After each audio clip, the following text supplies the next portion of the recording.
Сәлеметсіздер ме, оқушылар?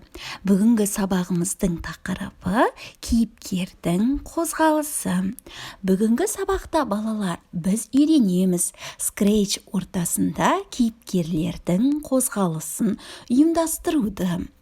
Балалар, суретке назар аударайық. Суретте не бейнеленген? Жақсы. Осы суреттер бойынша қандай оқиға желісін немесе идея ұсынар едің?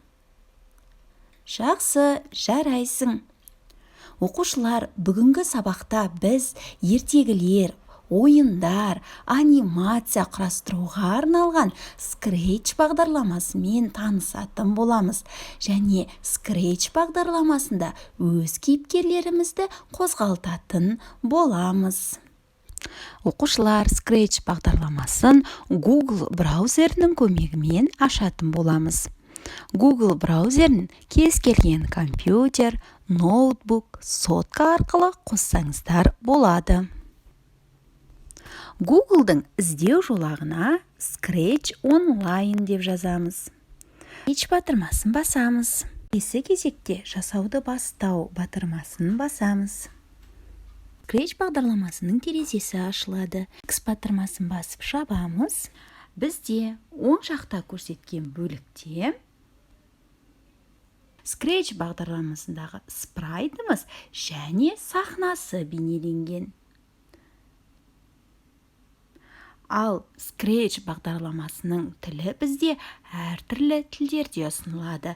Қазақ тіліне ауыстыру үшін ғаламшар батырмасын басамыз. Ғаламшар батырмасынан қазақшаны таңдаймыз. Бізде сол жақта көрсетілген бөліктерде скриптілер көрсетілген. Скриптілер суретшілер палитрасы секілді әртүрлі түстермен ерекшеленіп көрсетілген. Олар қозғалыс, келбет, дыбыс, оқиғалар, басқару, сенсорлар, операторлар, айнымалылар және менің блоктарым болып бөлінеді. Тада тұрған жерде кейіпкерімізді қозғалысқа келтіруге арналған скриптілерімізді орналастыратын боламыз. Оқиғалар блогынан жасыл туды басқанданы алып шығамыз.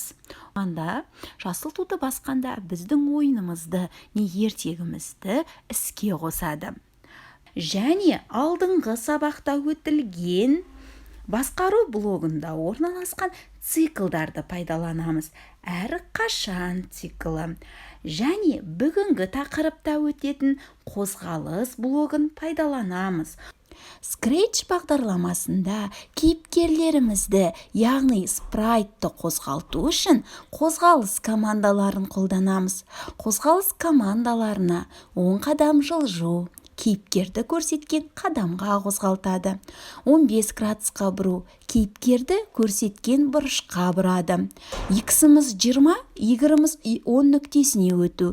Кейіпкерді координатасы X, Y болатын нүктеге ауыстырады. Шет жақта болса итерілу. Кейіпкер сахна шетіне жеткенде оны кері қайтарады. Бір нұсқаған жерін кейіпкердің орнына ауыстырады. Жылжу командасын ішіне әкеп орналастырамыз. Және ол 10 қадам жүргеннен кейін фонның шетіне барған уақытта бұрылу үшін шетте болса бұрылу батырмасын аламыз. Және бұрылу оңға, солға. Енді ойынымызды қосып көрейік. Біздің спрайтымыз жүрді. Тоқтату үшін жасыл тудың жанындағы қызыл батырманы басамыз. Оқушылар, төменгі жақта бізде кішкентай мысығымыз суреттелген. Домалақтың ішінде осыны басқан уақытта балалар, біз басқа да ертегі кейіпкерін, ойын кейіпкерлерін таңдай аламыз. Мысалғы, Эбби үстінен басамыз. Бұл бізде сахнада пайда болады. Тапсырма.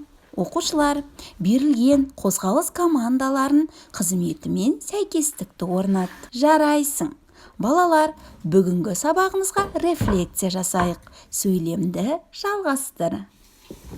Жақсы, жарайсыздар. Үйге тапсырма. зымыран сұрақтарға жауап береміз. Сабағымыз аяқталды. Сау болыңыздар.